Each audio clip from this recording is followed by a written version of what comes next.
నవజాత శిశువులకు నామకరణ మహోత్సవం మహావేడుకగా జరిపించాడు దశరథుడు. వశిష్ఠ మహర్షి వారికి పెట్టిన పేర్లు వరుసగా రామ, భరత, లక్ష్మణ, శత్రుఘ్నులు. రాముడే దశరథుడి ప్రాణం. రాముడి తీయని పలుకులు ఆయన మదిలో రేపే పరవశం వర్ణించడానికి 1000 తరల ఆదిశేషుడు కూడా సరిపోడు. రాముడు తప్పటడుగులు వేస్తుంటే ఎక్కడ పడిపోతాడో బిడ్డడు అని మహారాజు మది గతి తప్పుతూ ఉంటుంది. సకల లోకాధీశుడు రాముడు, ఆ రాముడే ఆయనకు లోకం. శాస్త్రోక్త విధి విధానాలతో ఏ సమయంలో జరిపించవలసిన వేడుకలను ఆ సమయంలో వశిష్ఠ మహర్షి ఆదేశంతో 4 కుమారులకు జరిపిస్తున్నాడు దశరథుడు. ఆ 4 విద్యలు గరిపే గురువు వశిష్ఠ మహర్షి. వేదాంగాలు అధ్యయనం చేశారు 4. యుద్ధ విద్యలైతే వారికి తెలియనిది లేదు.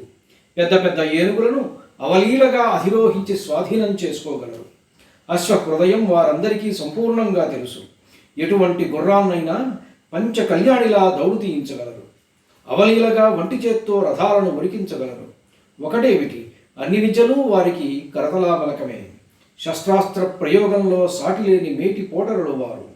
దేవేంద్ర భోగాలను భవిస్తున్న అపూర్వ శౌర్య సంపన్నులైన వారెవరికీ కించిత్తు కూడా గర్వం తలకెక్కలేదు. రాముడు కనపడితే చాలు, సూర్యకిరణం సోకిన పద్మాల వలె పురజనుల ముఖకమలాలు సంతోషంతో విచ్చుకుంటాయి. రాముడి పలుకులు చెవిన పడగానే తొలకరి చినుకులు తాకిన పుడమి వలె పులకించిపోతాయి వారి హృదయాలు. తానే నవ్వుతూ పలకరిస్తాడు, తానే ముందుగా పలకరిస్తాడు. ప్రతి ఇంటిలోని ప్రతి కుటుంబ సభ్యుడు ఆయనకు బంధువే. వారి యోగక్షేమాలు విచారిస్తాడు. వారి సుఖమే తన సుఖమని, వారి కష్టం తన కష్టమని మదిలో ఎల్లప్పుడూ భావిస్తాడా భావి సామ్రాట్. రామా, మా చెంత నీవు ఉండగా మాకిక చింతలేలా అంటూ రాముడి సాన్నిధ్యంలో సదా సుఖంగా ఉండటం అలవాటయ్యింది సాకేతపుర ప్రజానీకానికి. కాలం గడుస్తూ ఉన్నది. ఒక రోజున దశరథ మహారాజు దేవేంద్ర వైభవంతో కొలువు తీరి ఉన్నాడు.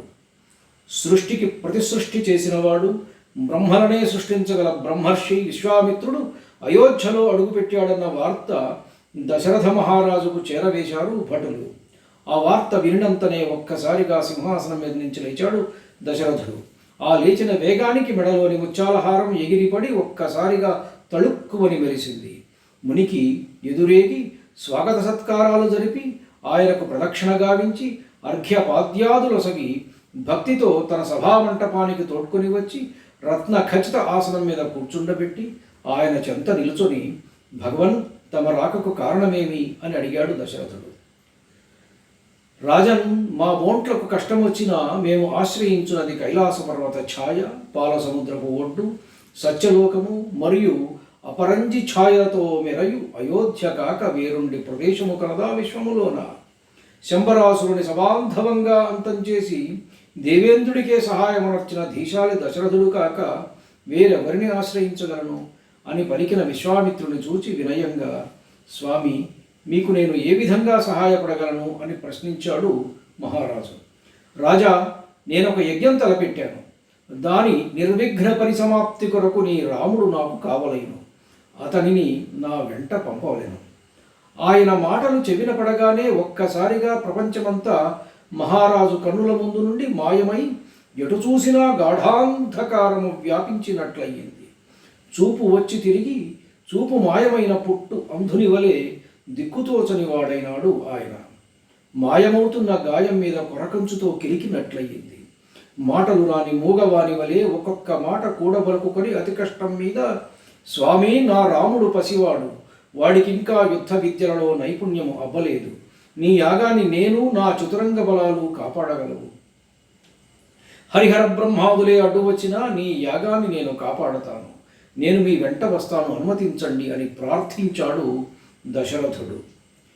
నెయ్యిపోయిగా యజ్ఞకుండంలో భగ్గుమని లేచిన అగ్నిజ్వాలలాగా ఒక్కసారిగా దిగ్గున లేచాడు బ్రహ్మర్షి.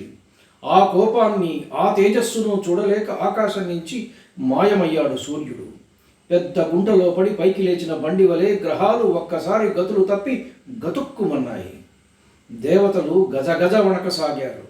కోపంతో ముని కనుబొమ్మలు ముడివడి నేత్రాల నుండి క్రోధాగ్నిజ్వాలలు ఎగసిపడుతున్నాయి.